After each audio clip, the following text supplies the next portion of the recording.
Bien, alors toujours dans le prolongement du module de l'hématologie, cette fois-ci, on va voir l'hémophilie.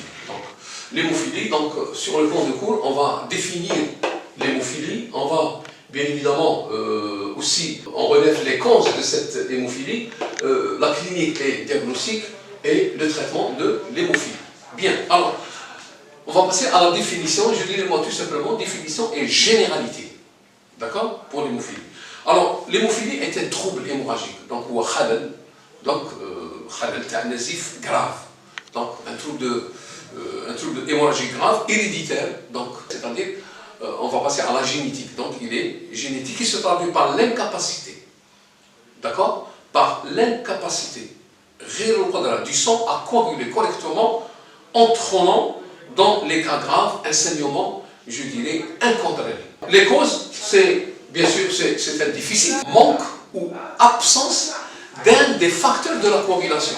Pourquoi? Il faut savoir que dans les facteurs de coagulation, nous avons un tableau. Donc un tableau de facteurs de coagulation de 1 jusqu'à 12. Ça, c'est un tableau de facteurs de coagulation. Dans la clinique diagnostique, en observant les signes anormaux de saignement, la personne atteinte d'hémophilie saigne plus longtemps, c'est-à-dire que son sang ne se coagule. Il n'y a pas une permission de coagulation.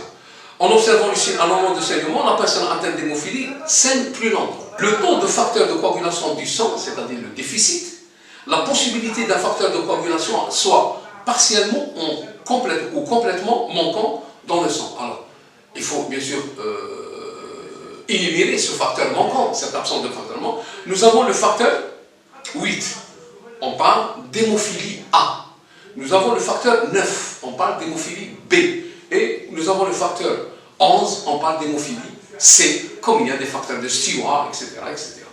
Alors maintenant, on va passer au traitement. C'est un traitement d'administration par voie intraveineuse d'un facteur anti-hémophilique, soit le facteur 8 pour les hémophiles A, soit le facteur, bien évidemment, 9 pour les hémophiles B, soit, entre autres, le facteur 11 pour les hémophiles sans C, comme on vient de le démontrer tout à l'heure dans la clinique et diagnostic. Alors, ces médicaments anti-hémophiliques sont administrés par des injections régulières, régulières et systématiques pour prévenir tout simplement l'hémorragie. Donc c'est un cas de prévention. Ou à la suite d'un accident, bien évidemment, hémorragique. Ça peut, bien sûr, la kinésithérapie permet aux personnes handicapées, d'accord, d'entretenir la souplesse du muscle et la mobilité des articulations qui ont subi des saignements répétés.